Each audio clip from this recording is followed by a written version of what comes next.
All right, everybody, what is up today? I am Kalo Day, aka the Sun God, and today I wanted to dive a little bit deeper into the true nature of self-love and how that is the key to unlocking not only your truest happiness, but also your truest wealth. But I'm not talking about just survival instinct. No. And controversially, I'm also not talking about being a narcissist and forgetting that other people exist around you. I'm talking about something a little bit deeper than that, and I'm talking self-worth. You knowing on the inside what you truly bring to the table and what you intend to do with it, and how you think others should be allowed to support you in that journey. I didn't always understand the concept of that.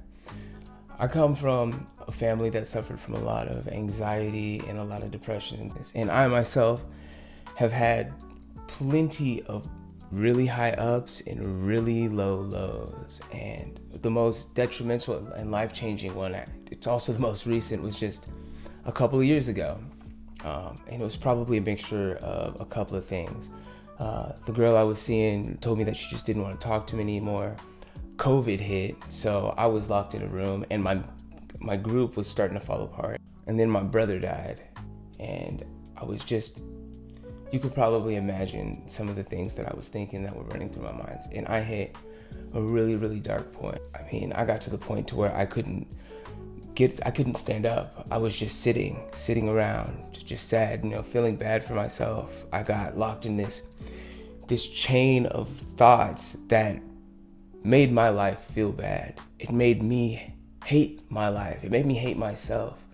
Then I met some people, and they took me in like family, and they gave me so much love, and they saw in me whatever they wanted, but it was from me, and it was good, and it was higher than I currently was, and they kept pushing me to grow and get back on my feet. All of a sudden, something clicked.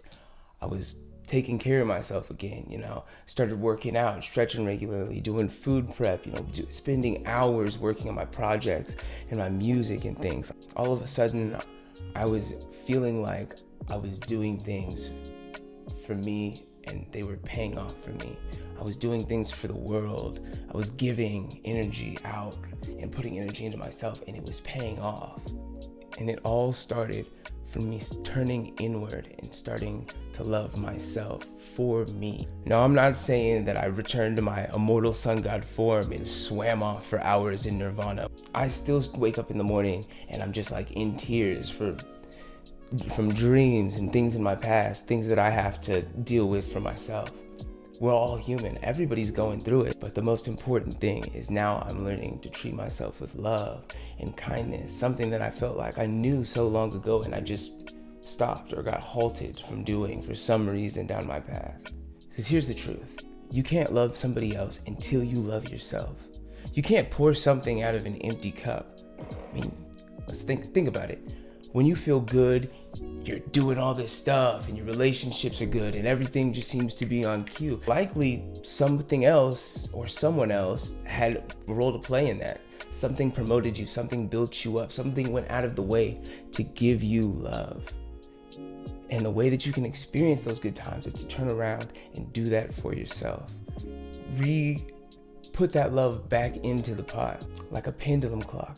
You have to be willing to be the wind in your own sail, the water being poured into your own soil. So, what is one thing that you can do today to prioritize your own well-being? Leave it down in the comments and we can talk about it. But until we meet again, stay blessed until the next.